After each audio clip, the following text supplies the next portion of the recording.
In this section, we're going to look at how we develop success criteria. How do we know when something's worthwhile, when something's authentic or good?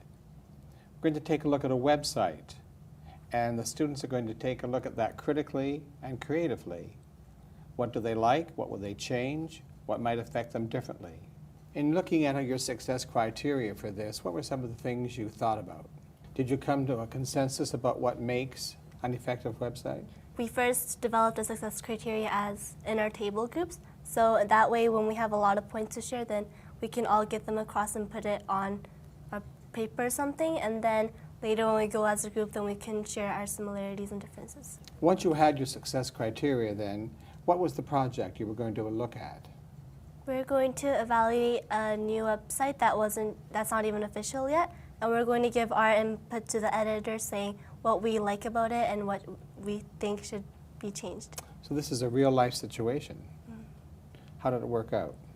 It worked out pretty well because after we did our critiques and saw what we liked, we took specific parts for pairs using the computers and just searching it up and using our criteria as well.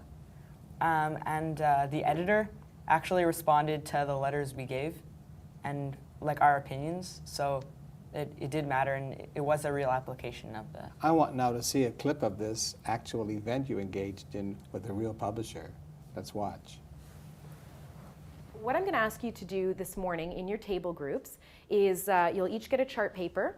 I'd like you to come up together with a set of criteria to assess and evaluate the web page. So some of the points we had for our success criteria of a good web page is first, it has to have a social forum. It also has to kind of have some sort of search engine so that it's easier to follow if you can't find something. You've had some time to put your heads together and think about websites that you already go to, things that are engaging about those websites, and create a list of success criteria. We said that a good website should have maybe a social forum so that for kids that if they find something that's interesting or they have a question that they could just type it up and a lot of different people can reply to it and they can get an expansion of learning. Okay, so a social forum and a place where you can, what's that word when we... Communicate. Communicate, and we have an opportunity to communicate back and forth. And there's another word we kind of use nowadays with web pages where you're communicating back and forth, where there's a piece of, I think somebody said it in this group earlier as well. When you go to websites and you can actually participate in it, it becomes interactive. Okay, so there's an interactive piece or a social forum, a place where you can ask questions and get responses. So there's an interactive social piece, communication. A website should be easily accessible with good navigation. Can you give me an example of something that would demonstrate good navigation? Different keys that link to different things and back to the things you looked at before. Okay, so ways of finding your way back and forth quite easily. Ads are sometimes also pretty dangerous. For example, I was on a website just looking through it, and then I was really in focus to it. I've actually clicked on an ad. It sort of got my computer trapped.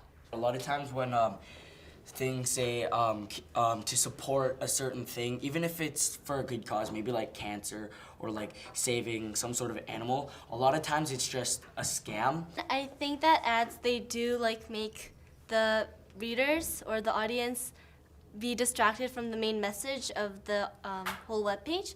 But on the other hand, ads can be relevant to the website. Okay, so you've come up with some interesting responses then. It sounds like you've kind of put ads in two different categories.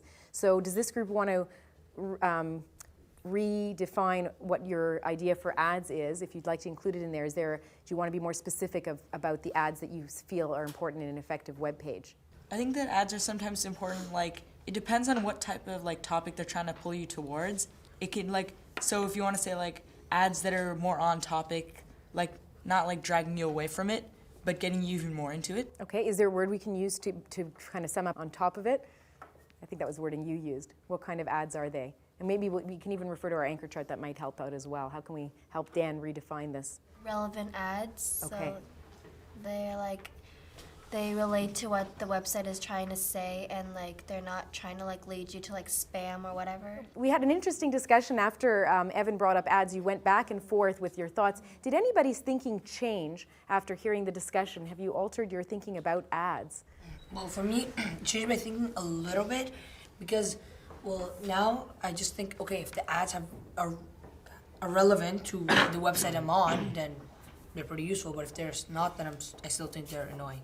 We think that background music is also important in a website because, for example, if there is like classical music, it'll attract more adults, but if there's like pop, rock, it gets the mind of our age group or teenagers. So we think that it's a very useful to get our attention. Wouldn't it be easier to put just a toolbar at the side and click play or click pause? There has to be an inviting aspect to the kind of website you're going to. And if that means interactivity, if that means an opening video, but something that'll bring you in, not just a bunch of words that just pop up in your face or something like blaring music that you just click it off and you're like, oh, whatever, I'll just go to another website. Okay, so the word inviting was interesting as well. I don't know if you have that on there. Was something inviting or some kind of hook. I think you're saying something that draws you in. And then Elisa's point about bringing some interactivity in there that gets you to be able to interact with the website, activities for you, is engaging as well. Anything else that we need to have in there? Any thoughts on anything that's been said?